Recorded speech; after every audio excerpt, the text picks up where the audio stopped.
Buenas noches, República Dominicana. Bienvenidos todos a una nueva entrega de Toque Final.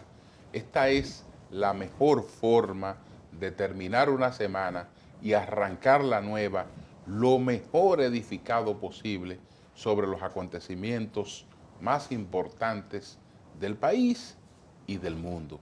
Buenas noches, Julio Alberto. Buenas noches, un honor estar aquí compartiendo contigo y sobre todo con esta amable audiencia de Toque Final. Así es, ese es el objetivo.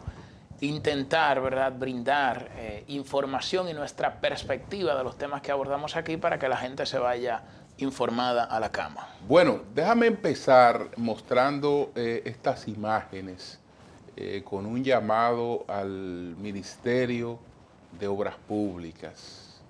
Estas imágenes que estamos mostrando son de la zona franca intercontinental, kilómetro 24 de la autopista Duarte en Pedrobrán. Apenas estamos hablando de 400 metros que están en esas condiciones. Allí trabajan 700 empleados. Y cuando llueve a esos empleados les es prácticamente imposible transitar por allí.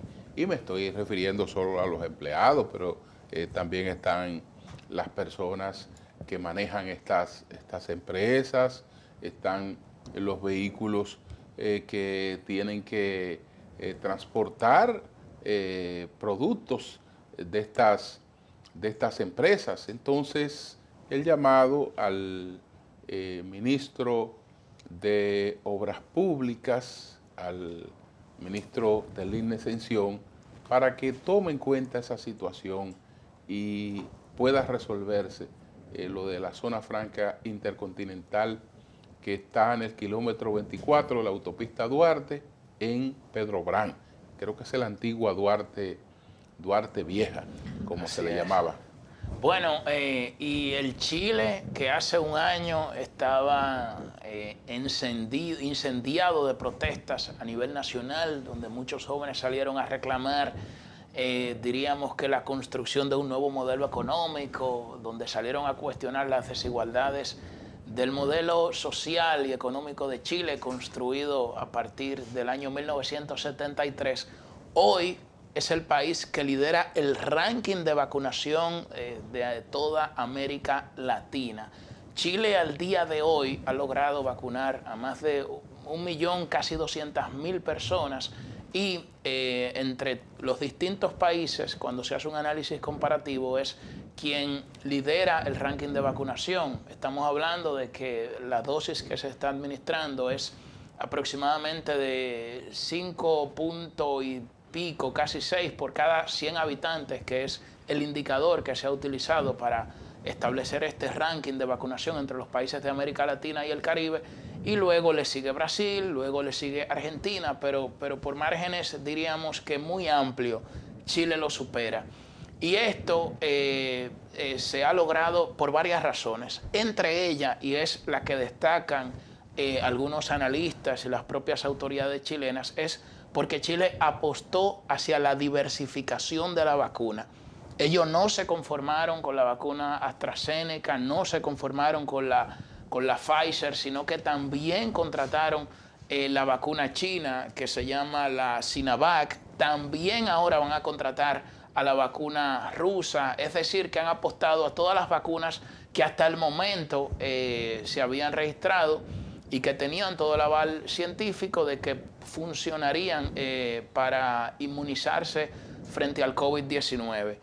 Y ese es un dato importante porque quería destacar eso porque ese Chile que anteriormente había sido seriamente cuestionado, fíjese cómo hoy resalta una vez más por sus niveles de avance, por sus niveles de desarrollo, por sus niveles de planificación, que es lo que más se destaca a la hora de analizar el manejo del gobierno frente a la crisis sanitaria. También hay que destacar la iniciativa del presidente Biden, que ha masificado la vacunación en los Estados Unidos. ha incorporado a todo el sector privado, porque ha incorporado a las farmacias.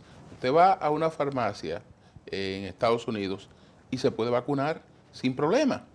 Entonces, ¿qué ha hecho esto? Masificar, como él lo había prometido, la vacunación Sí. en los Estados Unidos. Sin embargo, Europa sigue quedándose rezagada.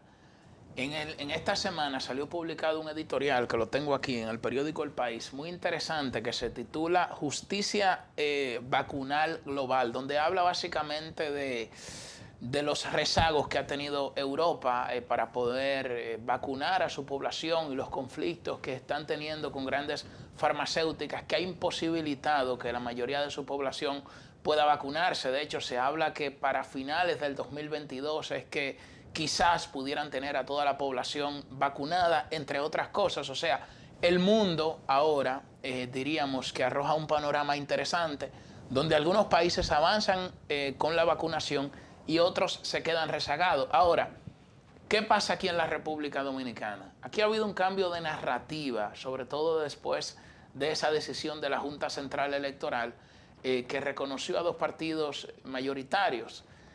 Si se fijan, ha habido una narrativa en la Fuerza del Pueblo, que encabeza el expresidente Leonel Fernández, que ha sido, diríamos, de los primeros que le ha emplazado al gobierno a que presente su plan de vacunación. Y el gobierno ha tenido diversas respuestas. No ha habido una respuesta, diríamos, hilvanada, organizada, coherente, sino que el ministro de Salud Pública ha dicho, ya no da fecha, habían dado fecha de que venía la vacuna, no ha dado fecha. Otra viceministra de Salud Pública también se resiste a dar fecha, la portavoz del gobierno tampoco hace referencia en ese sentido. Y sí, ahora el ministro administrativo de la presidencia dijo que en los próximos días el gobierno estará presentando su plan de vacunación y va a socializarlo.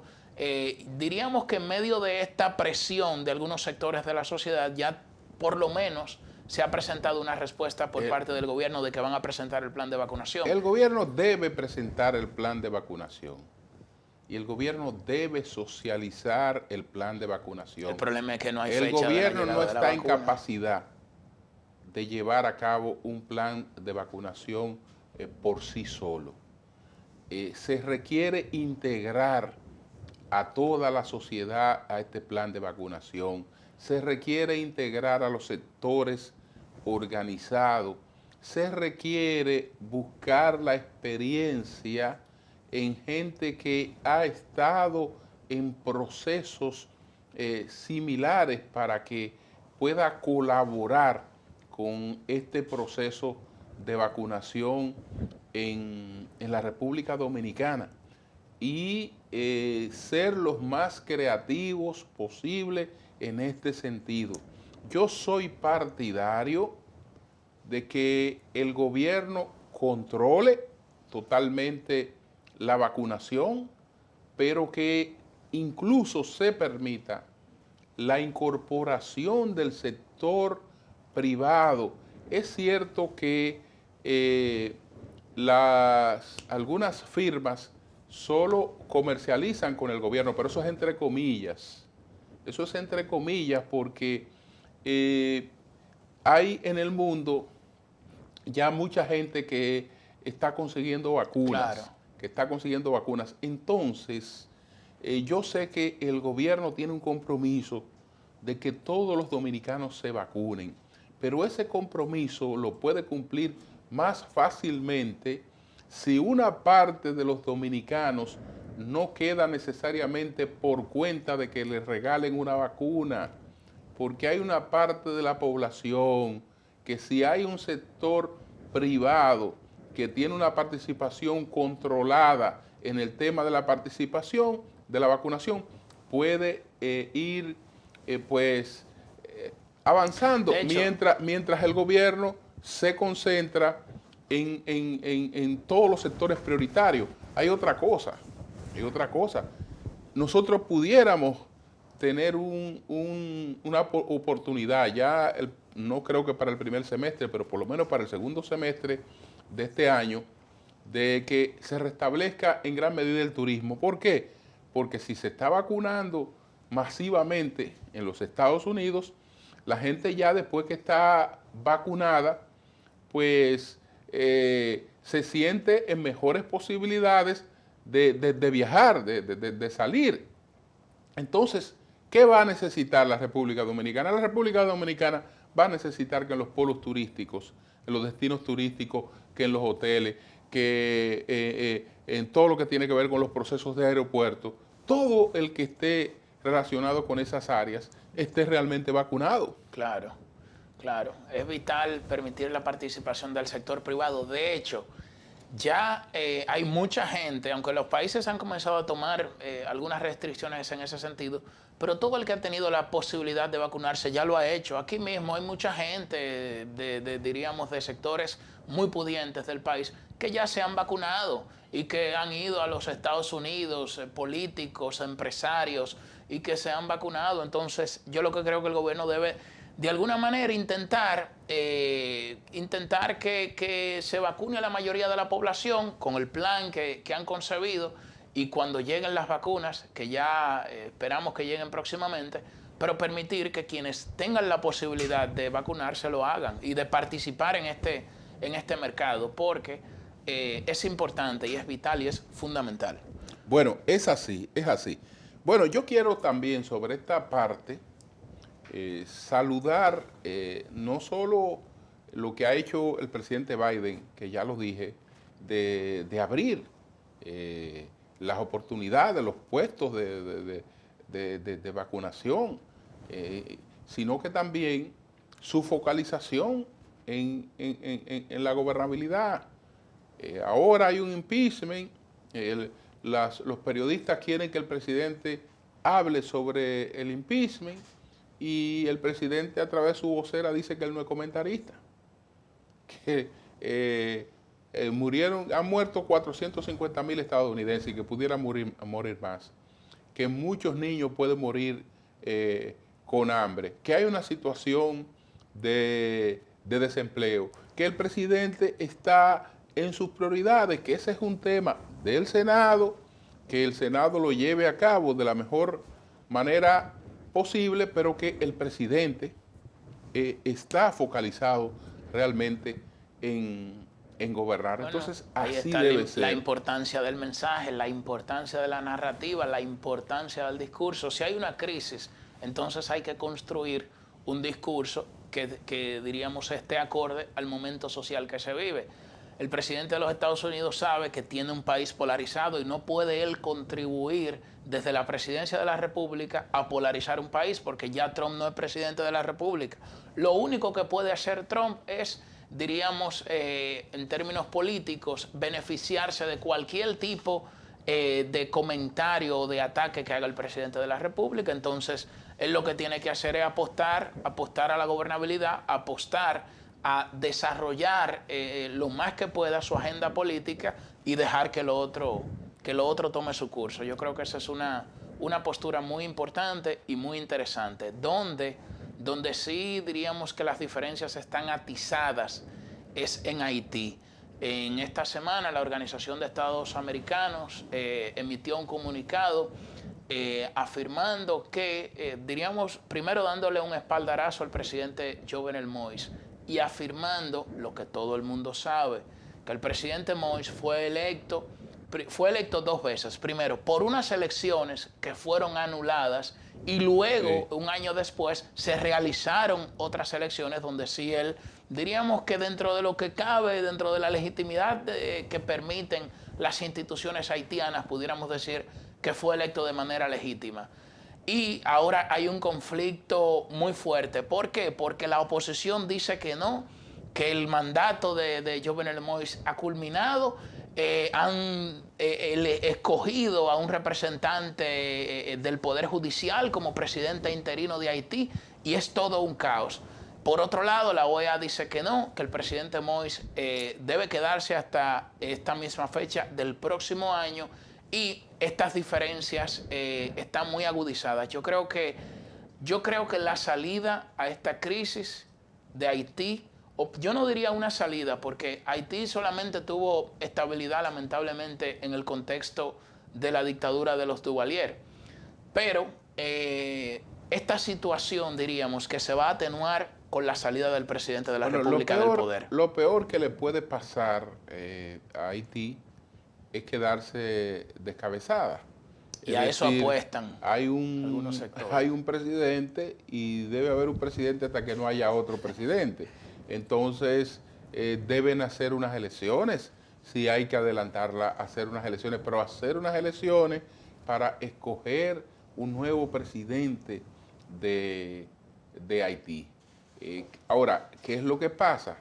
Que sabemos que allí no se resuelven las cosas en forma racional, que esto es lo que más conviene, vamos a tomarnos el año que le queda a este hombre para organizar un tribunal electoral, vamos a tomarnos el año que le queda a este hombre para que los partidos puedan escoger candidatos y presentar candidatos y hacer actividad política, y entonces nos vamos hacia unas elecciones con un mayor nivel de participación. No, nada de eso. Es decir, ya allí hay un cierre en el que el presidente Moïse en cualquier momento, aunque él no está en eso, o sale por una forma o pudiera salir de otra forma del Lo seguro es que saldrá. Y uno no sabe qué termine ocurriendo, porque la comunidad internacional, perfecto, habla, desde lejos habla, ya... Piden que se respeten derechos humanos desde Washington. Claro, pero eso es desde Washington. Desde Washington, pero al presidente Moïse, que ellos le están pidiendo que se quede ahí, nadie lo está protegiendo. Nadie lo está protegiendo. Entonces, ¿qué puede pasar ahí? Uno lamentablemente no sabe. Vamos a hacer nuestra primera pausa comercial y entonces retornamos en breve.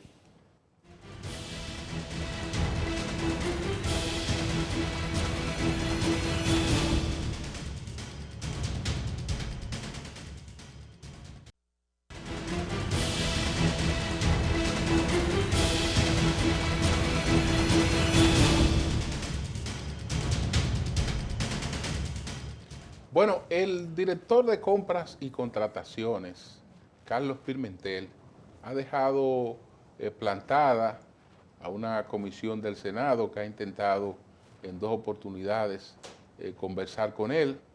La última excusa es que le coincidió con una reunión con el presidente de la República. Esa no es excusa, porque ni él ni el presidente de la República deberían interferir en una labor de otro poder del Estado. Es decir, que si un funcionario está siendo requerido para ir a dar explicaciones al Congreso, al Senado, eso debería priorizarse.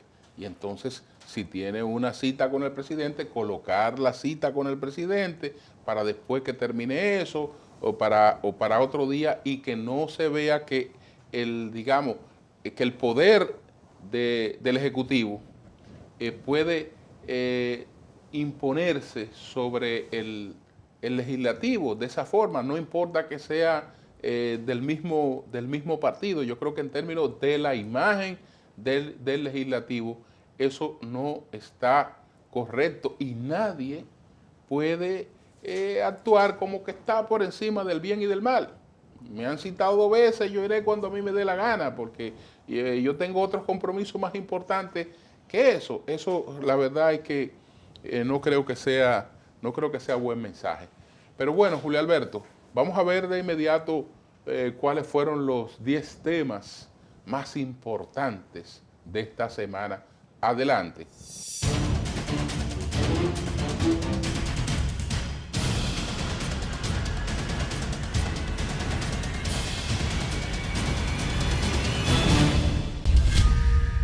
Luego de una mediación por el presidente Luis Abinader y la redacción de un nuevo proyecto de ley, la Cámara de Diputados aprobó de urgencia y en primera lectura el proyecto de ley que crea la Zona Especial de Desarrollo Integral Fronterizo y un régimen de incentivos que abarca las provincias Pedernales, Independencia, Elías Piña, Dajabón, Montecristi, Santiago Rodríguez y Bauruco.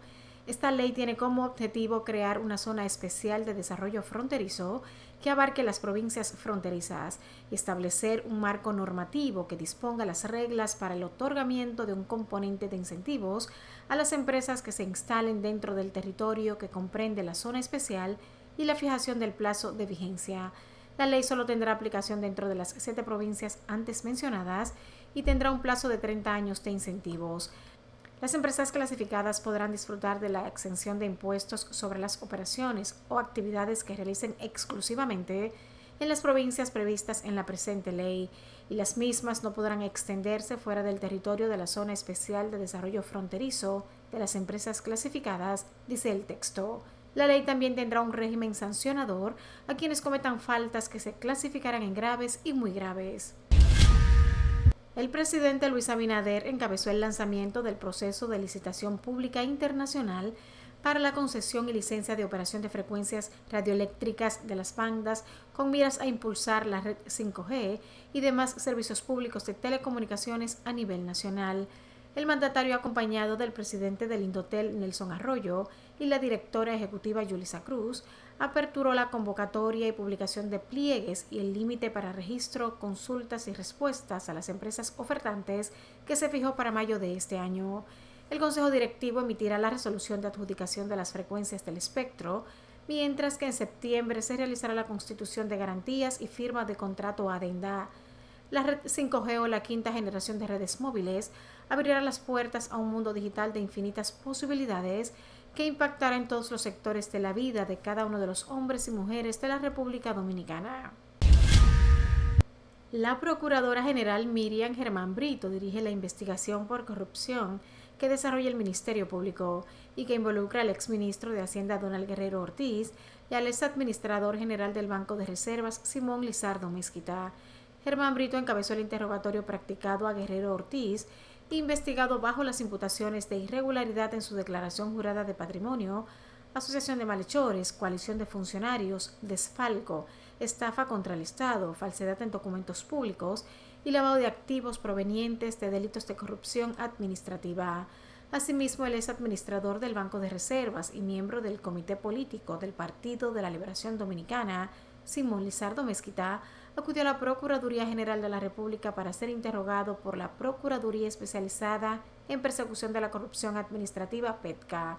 La acción parte de una denuncia pública del titular de la Dirección General de Presupuesto, José Rijo Prespot, quien alertó sobre pagos irregulares a contratistas ocurridos en la última etapa de las gestiones del presidente Danilo Medina de alrededor de 21.000 millones de pesos, pero las indagatorias se extienden a otros hechos.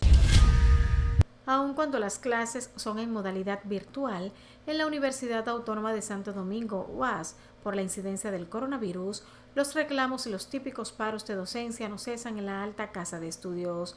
El nuevo semestre universitario 2021-01, que se tenía pautado para iniciar el pasado lunes, fue interrumpido por los directivos de la Federación de Asociaciones de Profesores de la UAS, FAPRO-UAS, quienes materializaron el paro que habían anunciado la semana pasada, exigiendo un reajuste salarial. La rectora de la UAS en Mapolanco, el ministro del MESID, Franklin García, y la dirección de la FAPRO-UAS acordaron constituir una comisión técnica para hacer un estudio financiero de factibilidad y presentar una propuesta de indexación y otras soluciones a las demandas del gremio a corto y mediano plazo. Entre sus reivindicaciones se incluye el desarrollo de una evaluación de los resultados del pasado semestre que permita establecer correcciones para garantizar la calidad de la docencia virtual.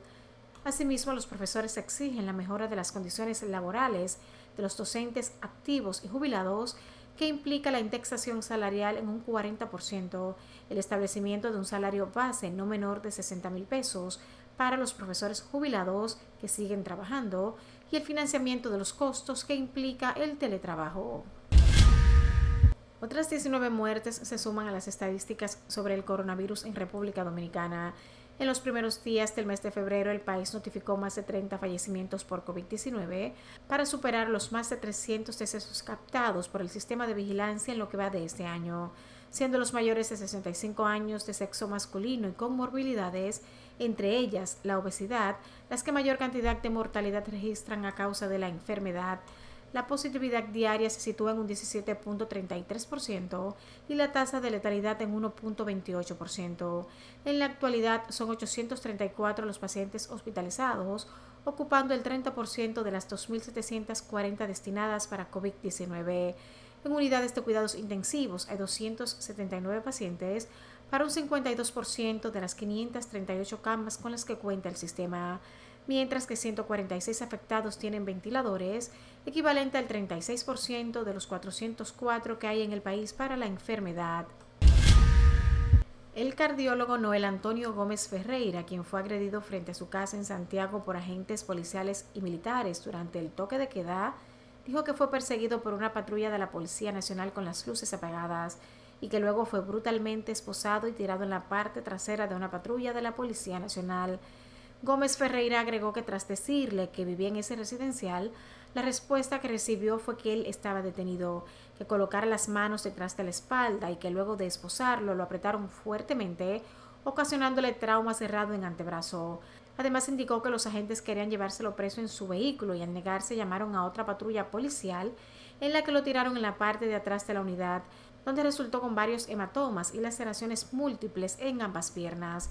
En otro orden, falleció un mecánico que había sido herido de bala el pasado domingo por agentes policiales durante el horario de toque de queda en la comunidad Loma de Castañuelas en Montecristi.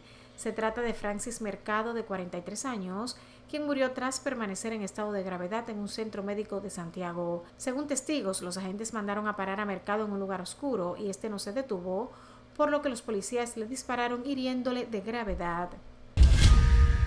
Joan Camargo y Ronald Guzmán conectaron sendos cuadrangulares para que las Águilas Cibaeñas derrotaran 4-1 a los Criollos de Caguas de Puerto Rico para coronarse campeones invictos de la Serie del Caribe en Mazatlán, México. La victoria representó la corona 21 de la República Dominicana como nación y la sexta para las Águilas como equipo. El presidente de la República, Luis Abinader, se volcó en elogios para los integrantes del equipo de las Águilas Cibaeñas al recibirlos en el Palacio Nacional luego de obtener el triunfo de la Serie del Caribe. Hace tan solo unos días despedimos en estos mismos salones a las Águilas Cibaeñas, luego de ser campeones de Liga Dominicana, convencido de que ustedes iban a traer el anhelado trofeo de la Serie del Caribe y no me equivoqué. Quería que ganaran, no que abusaran, resaltó el primer mandatario. Añadió que los recibió lleno de orgullo y muy agradecido por el trabajo realizado en la Serie del Caribe, poniendo en alto nuestra bandera porque ganaron todos los partidos. Los precios mundiales de los alimentos subieron por octavo mes consecutivo en enero, impulsados por los cereales, los aceites vegetales y el azúcar, según la Organización de las Naciones Unidas para la Alimentación y la Agricultura, FAO.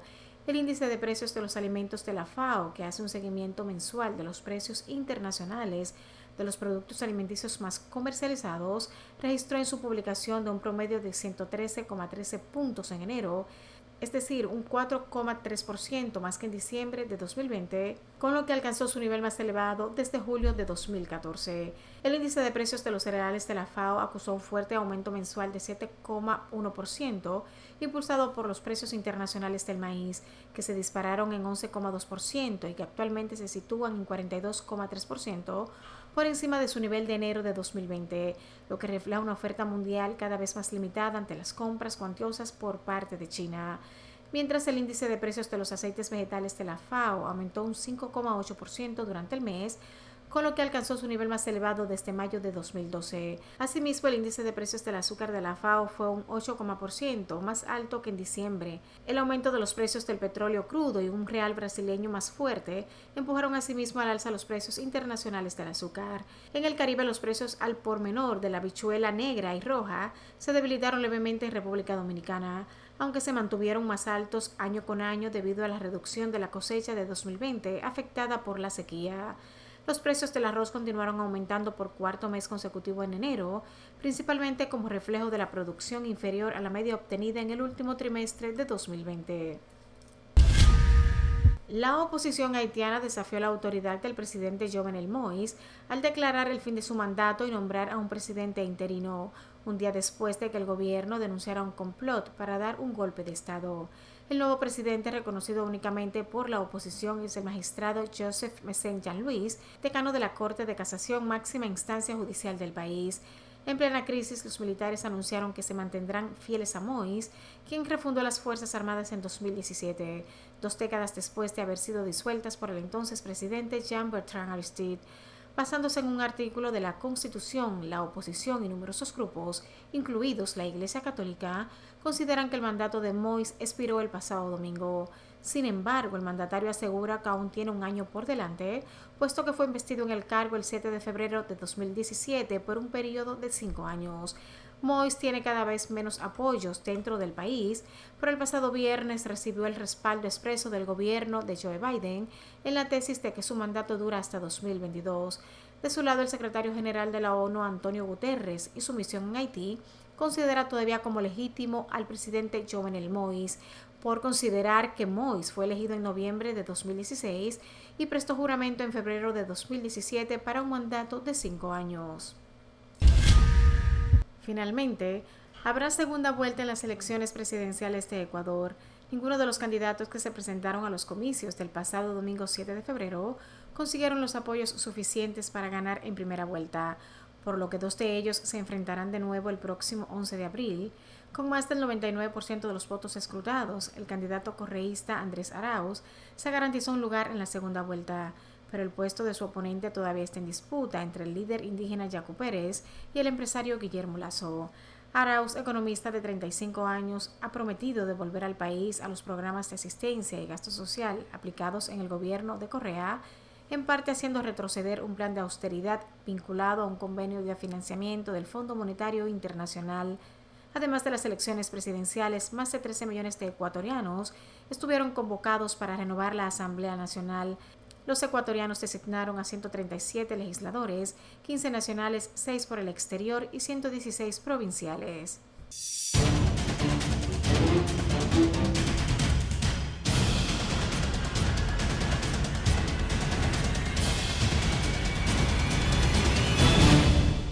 Vamos ahora a una pausa comercial y regresamos en breve.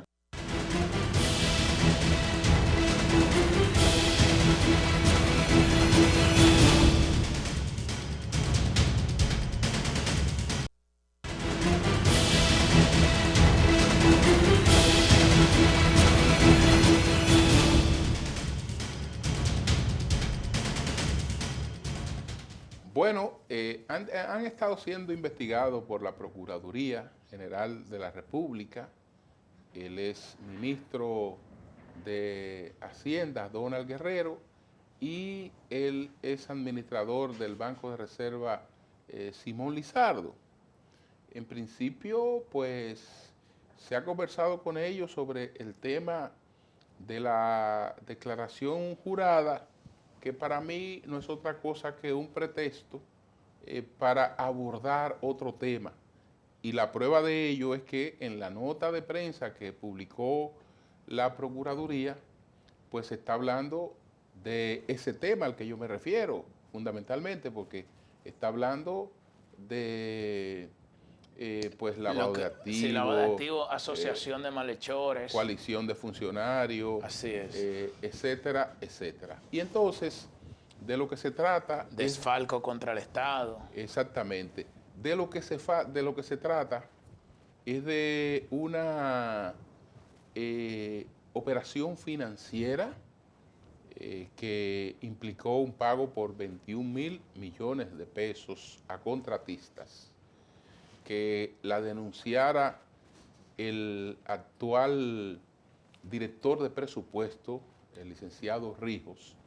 Y bueno, el licenciado Rijos encontró eso, le llevó la denuncia inmediatamente al presidente Abinader y sin indagar cómo se había producido esa operación y por qué se había llevado a cabo esa operación, la ha presentado como una operación fraudulenta, cuando de lo que se trata es de un mandato, de un emplazamiento de la Junta Monetaria que hizo a el Banco de Reserva, ese emplazamiento se hizo el 19 de diciembre del año 2019. ¿Por qué? Porque hay un programa que se diseñó en la administración del presidente Fernández, que es el programa de contratistas y suplidores del Estado Dominicano, que ofrece facilidades de liquidez. Eso está aprobado por las autoridades monetarias y financieras del país. Eso es totalmente transparente. Ofrece facilidades de liquidez a través del Banco de Reserva a los contratistas. Los principales contratistas del país tienen unas facilidades de liquidez que la hacen en función de los propios contratos que tienen con el Estado. Por esa vía, la Junta Monetaria se percata de que hay un endeudamiento de 31.000 millones de pesos y que ya ese endeudamiento está cerca de considerarse como un endeudamiento en default.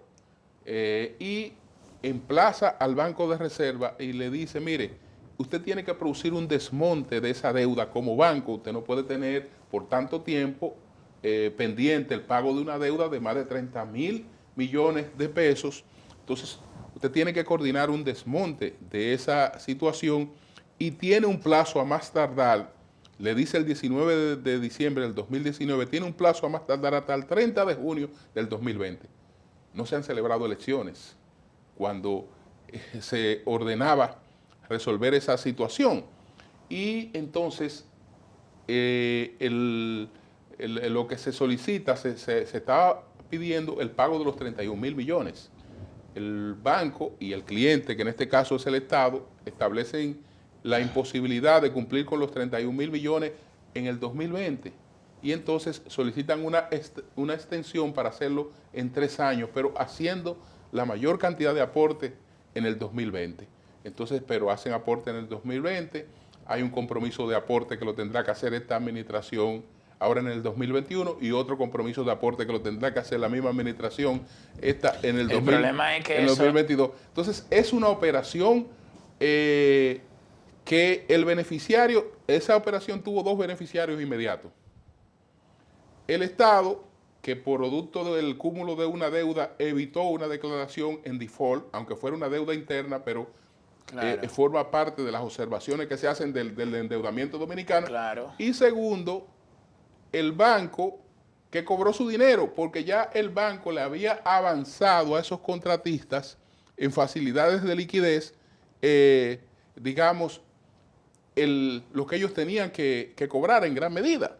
Entonces, el banco lo que hace es que cobra su dinero con eso y realmente como banco se fortalece en lo que son las regulaciones a las que está sometido.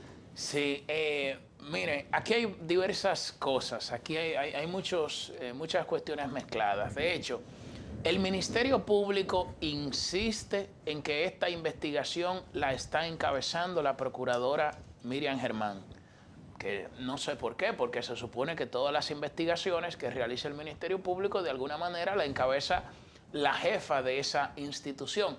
Pero en este caso, la nota de prensa que el propio Ministerio Público envía a los medios de comunicación hace énfasis en eso. De alguna manera, aquí se le quiere dar un matiz de mayor independencia, de mayor credibilidad. Diríamos que no tenga ningún matiz político, algo que es muy difícil también de creer. Ahora, fíjese lo siguiente. Lo que se publica también en los medios de comunicación es otro arroz con mango, porque no se dice de manera clara, bueno, nosotros de manera concreta lo estamos investigando por el pago de 21.000 millones de pesos que se dieron sin estar contemplado en el presupuesto del Estado. Y es una operación que nadie puede, ningún funcionario puede oponerse a ser investigado por una operación que haga durante su gestión. Ahora, aquí se le agregan otras cosas que ahí es donde ya comienza, diríamos, que a tomar otro giro esta investigación. Ya se habla de estafa y desfalco en contra del Estado, ya se está hablando de lavado de activos y se insiste que el Ministerio Público no ha presentado acusación formal. Entonces ya eso de alguna manera comienza a afectar la imagen y el buen nombre de quienes están siendo investigados por parte del Ministerio Público, porque bueno, porque ya un periódico, en esta semana, un periódico agarra, te pone la foto de Donald Guerrero, la foto de Simón Lizardo, y dice, bueno, están investigando a funcionarios por estafa contra el Estado. Ya eso, Claro. eso Eso- afecta considerablemente el buen nombre y la imagen Así es. de esa persona. Entonces el Ministerio Público intenta, reitero, darle, diríamos que mayor confianza y credibilidad a esta investigación, porque insisten en que la magistrada Germán la está encabezando. Entonces la magistrada Germán, que es una persona que aboga por el respeto a los derechos humanos, que ella misma fue víctima de un exceso y un atropello por parte de la pasada gestión del Ministerio Público, debe tomar esto en cuenta, porque hay muchas cosas mezcladas, entonces lo que deja entrever es otra cosa. Bueno, lo que deja entrever es otra cosa. Vamos a una pausa y entonces retornamos con las 3 preguntas a propósito de la ley 2801 o de una nueva ley de incentivo fronterizo. Las 3 preguntas le fueron formuladas al diputado Darío de Jesús Zapata, que es uno de los promotores de esta ley. En breve.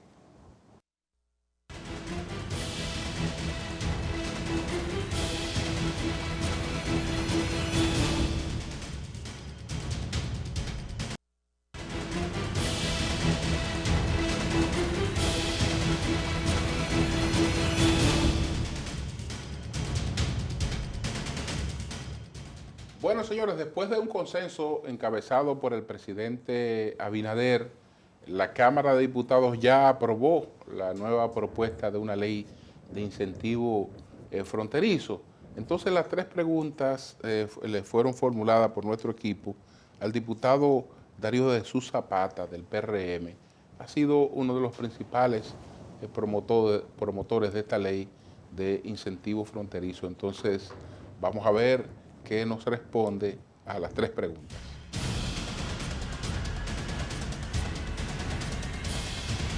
¿Cuáles fueron los temas consensuados con el presidente Abinader y los legisladores de ambas cámaras para hacer posible la aprobación de una nueva ley de incentivo fronterizo? Varios puntos. El relativo al Consejo de Coordinación de la nueva ley. Ya vamos a hablar de una nueva ley porque la 2801 es antigua ley, en donde va a estar conformado el Consejo por un miembro por cada una de las 7 provincias que forman parte de lo que es la zona fronteriza, es decir, Dajabón, Montecristi, Santiago Rodríguez, Pedernales, etcétera, etcétera. El Ministerio de Industria y Comercio, Hacienda, Economía, Planificación y Desarrollo, Agricultura. Habrá lo que era director ejecutivo antes, designado por el presidente de la República, ahora va a ser secretario ejecutivo, y el presidente del Consejo ahora va a ser también designado por el presidente de la República o el Poder Ejecutivo. Los 7 miembros de la provincia van a ser por un periodo de 4 años, para que van a ser electos por consenso por las salas capitulares de cada provincia y por la Cámara de Comercio. El secretario ejecutivo tendrá voz sin voto, al igual que los miembros de las 7 provincias. Había un punto que medio confundía la parte relativa a lo que tiene que ver con los productos, bienes y servicios elaborados o producidos por las empresas acogidas a la presente ley, que aunque decía claramente que se podían comercializar en todo el territorio nacional, pero había una palabra que decía exclusiva, las 7 provincias, y en general el territorio nacional le quitamos la palabra exclusiva. Tiene un gran régimen de consecuencias y sanciones legales los que incumplan la ley, hasta la cancelación de lo que tiene que ver con su permiso de operatividad de las empresas. Cuando se van a los impuestos por algunas empresas que se haya querido salir del territorio fronterizo, no habiendo cumplido con la ley, se va a condenar al pago de los impuestos evadidos, Y inclusive hay otras sanciones que tienen que ver con salarios, 50, 100 salarios, pero la ley es una ley marco, es una ley que solamente grava el 50% de ITEVI para las empresas, que es un ITEVI que no lo paga finalmente la empresa acogida, lo paga el consumidor. Es decir, que las ventajas en materia de exenciones fiscales que estaban contenidas en la antigua ley, ahora también están contenidas. La única excepción es el 50% de ITEVI. ¿Qué garantías hay de que los beneficios de la ley se usen para crear empleos y desarrollo en la frontera y no para propiciar competencia desleal? Y tenemos que hablar mucho del régimen de consecuencia. No tenía régimen de consecuencia y por eso hacían uso hasta del dolo, del fraude o del engaño, vamos a llamar. Y no había ningún tipo de consecuencia porque no se establecía ni en la ley ni en el reglamento un régimen de consecuencia legal. Ahora está, y un régimen rígido, muy estricto, que ninguna empresa se va a exponer a perder su permiso, su pergamino, su diploma de operatividad por quererse instalar fuera. No pueden instalarse, no pueden operar. Ahora, los productos, los bienes y servicios sí pueden ser comercializados a nivel nacional. ¿Cuáles son las expectativas para los próximos años en relación con los aportes de la ley y qué mecanismos permitirán evaluar sus resultados? Cada 10 años las empresas acogidas tienen que hacer lo que llamamos una rendición de cuentas, si se quiere. Pero para que una empresa pueda operar, tanto el Ministerio de Hacienda como el Ministerio de Economía, Planificación y Desarrollo tienen que hacer un estudio de impacto social y económico de la empresa. Esto no va a ser a lo loco ahora. Y ese estudio va a ser remitido al Consejo de Coordinación para ser tomado como análisis, vamos a llamar, ¿verdad? O como parámetro o como consulta. No, esto es una ley, esta ley es nueva, reformulada en un 100%. El impacto de la ley va a ser importante porque la antigua ley 2801 fue combatida, fue atacada ante la Suprema Corte de Justicia, luego ante el Tribunal Constitucional, porque los empresarios que no estaban acogidos a la ley alegaban una competencia desleal. Y déjame decirte que esta ley viene de una reserva constitucional, porque el artículo 221 de nuestra Constitución de la República y el artículo 10 hace reserva de ley para que se cree una ley de incentivo en la frontera, y justamente se quiso atacar la ley. Tengo que decirlo responsablemente que el gobierno pasado no le interesó la ley, inclusive hace más de 6 años que el Consejo ni siquiera se reúne. Y es una pena, si el Consejo no se reúne, había muchas empresas preclasificadas que perdieron la gran oportunidad de acogerse.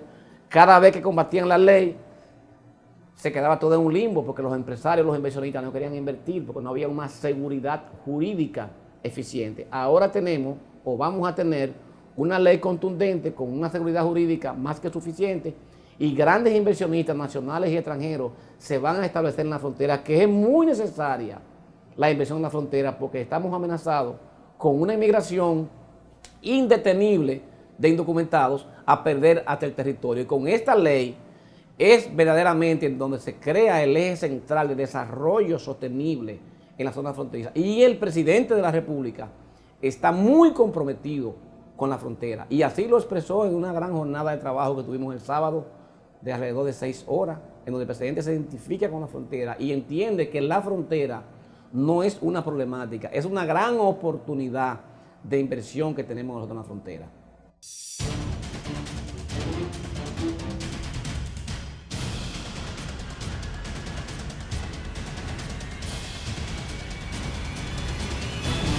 Bueno, hoy 14 de febrero, Día del Amor y la Amistad, el Partido de la Liberación Dominicana cerró con un proceso de su 9º Congreso, que se enmarca dentro del 9º Congreso que está desarrollando para la escogencia de los miembros del Comité Central y completar la matrícula de los miembros del Comité Central del PLD. Y esto, de alguna manera, ya va colocando a esa organización en una nueva etapa de su evolución política, en el contexto ya postelectoral, donde se ha visto sumergida en una crisis, donde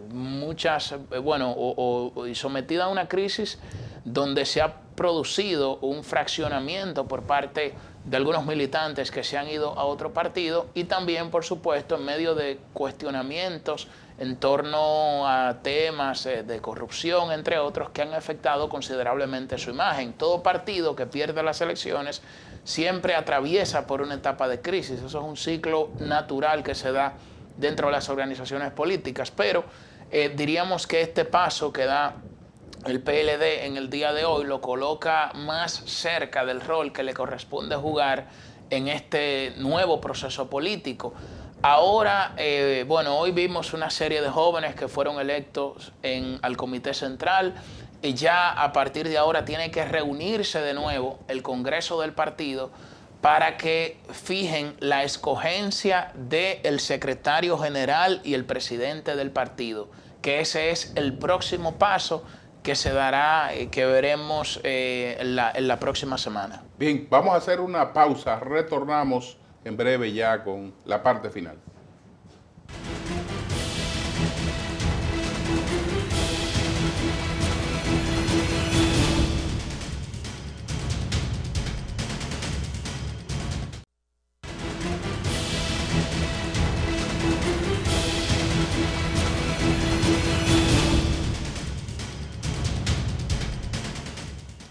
Bueno, un tema que hay que prestarle atención es el tema de los precios de los artículos de primera necesidad.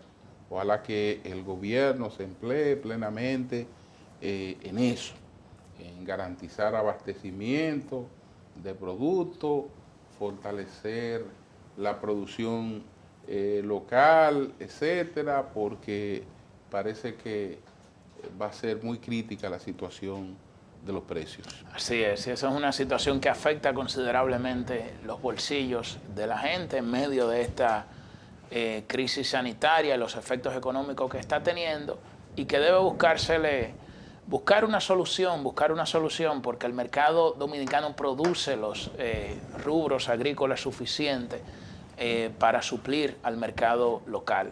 Bueno, el tiempo se nos terminó, señores. Buenas noches, buen sueño para todos.